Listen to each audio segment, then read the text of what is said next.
Nimeongea hata Uhuru ananijua bana. Alikuwa ameanza kunitaka procedure zao. Lakini sasa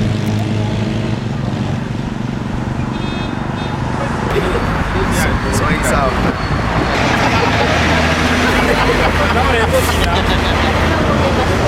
Bale ya mtu kwa ya Kenya. Wanyunege so. That maybe when people come here, and unfortunately maybe they stay long or they pass away, because that is also it also happens that then the bill will be waived. And this is a public institution. If you look at the bill, because I have had a chance to look at those bills, it is all consumables. We don't even put the doctor's fees there because we have doctors hired. It's all consumables, medicine, and these are things that we buy. So it becomes very, very difficult to waive everything. We have waived a lot. Right now, I think we have about, how much is the government? The waiver. The waiver. About 140 million. Right now, we have about 140 million we have waived. In fact, we have just written to the government to see whether they can give us that money. So we waive. It's only that we can't waive for everybody. And we have a social services group that is able to look at the families, because that is the only way we can kind of decide. Look at the family, look at where you come from, can you afford, can you not afford, and then we make a decision. So some will not benefit from the waiver, but many have benefited through the criteria that we have. Today is a big day for Kelvin's family. We're here because we started a case around 7 months ago. A friend of Kelvin called me and told me that they had issues with having his body released for burial because the family was owing quite an amount. And we tried negotiations with the family and approached the hospital, but when that failed, we proceeded to go to court, and we got orders recently to have his body released for burial, which is happening today. And I want to say that with certainty, the law is very clear on holding of dead bodies. UK president, US president, Canada president, that a dead body, no matter how long you hold it, will never be security. So I'm even calling upon institutions to know that when they do that, they are committing an illegality. Just because it is not codified in our laws, Yes. it does not mean that they are allowed or permitted by the law to do it. I will be tabling a bill in Parliament. It is at the Speaker's office right now, waiting to be committed to the health bill, to the health committee, so that it can be brought to the floor of the House, where I'll be seeking support of members from across Kenya. Because I believe this is not an issue of Kirinyaga only, it is an issue of all citizens of Kenya who are poor and who cannot afford proper medical attention. We also know that there was a case of a child with a fork jembe who could not be attended to before paying a requisite fee.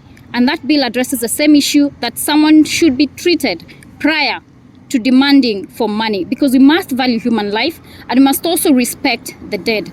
And at the end of the day, I believe that it is the people of this nation who will be needing these services, and as leaders, it is our duty to take it upon ourselves to ensure that the institutions that commit or propagate those illegalities are dealt with by the law. What are the particulars of your bill? What does it entail?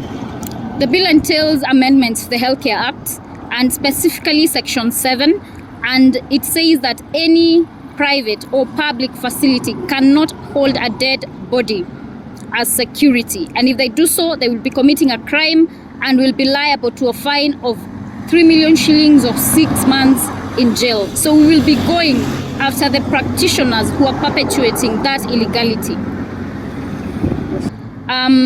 I think I'd like to clarify, the hospital is a parastatal.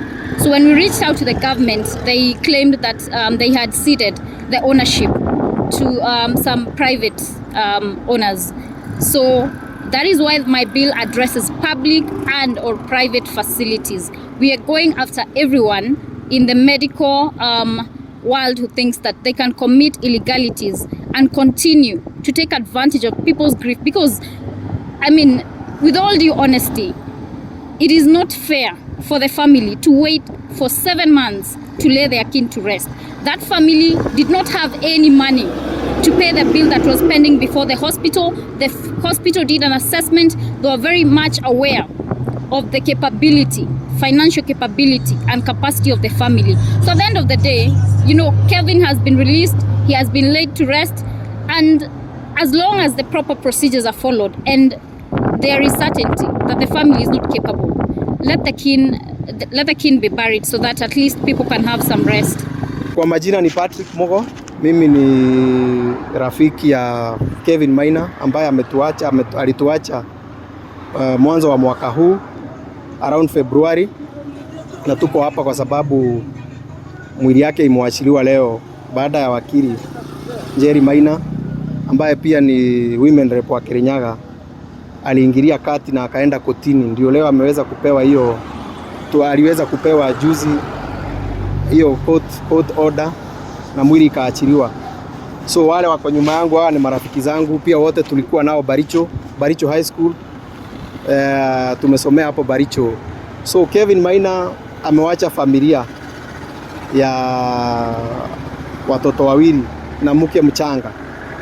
So sisi kama watu wa Baricho High School tungeuliza pia serikali inafaa iangalie mambo kama hii. Wakati mtu ameaga, unafaa mnaachilia mwili yake, kwa sababu pia familia inapitia mambo magumu, kwa sababu pia sio rahisi kuachwa na mtu wako na pia mnaambiwa mlipe. Kama Kevin alikuwa anaambiwa alipe karibu milioni 2 na familia haijajiweza. So tunashukuru pia wakili na nimeshukuru pia wenzangu wale wamekuja kusimama na Kevin na familia yake. Hiyo miezi 7 imekuaje kwa hiyo familia? Kwa hiyo miezi 7 tumejaribu kuform group za WhatsApp group, tukajaribu kuchanga huko mashinani, lakini pesa haikutosha kwa sababu hapa hospitali walikuwa wanataka around 1.5 million, 2 million hapo. So isipokuwa ni hiyo kutoda, hatungeweza kuzika Kevin leo. Asante. Kwa majina naitwa Chris Moremi. Kama mlivyosikia hapa tulikuwa tumekuja kwa ajili ya mmoja wetu ambaye alituacha, na tunamshukuru sana kiongozi wetu wakili hasa kwa kuingilia kati na kuhakikisha ya kwamba shughuli ya leo imeweza kufanikiwa.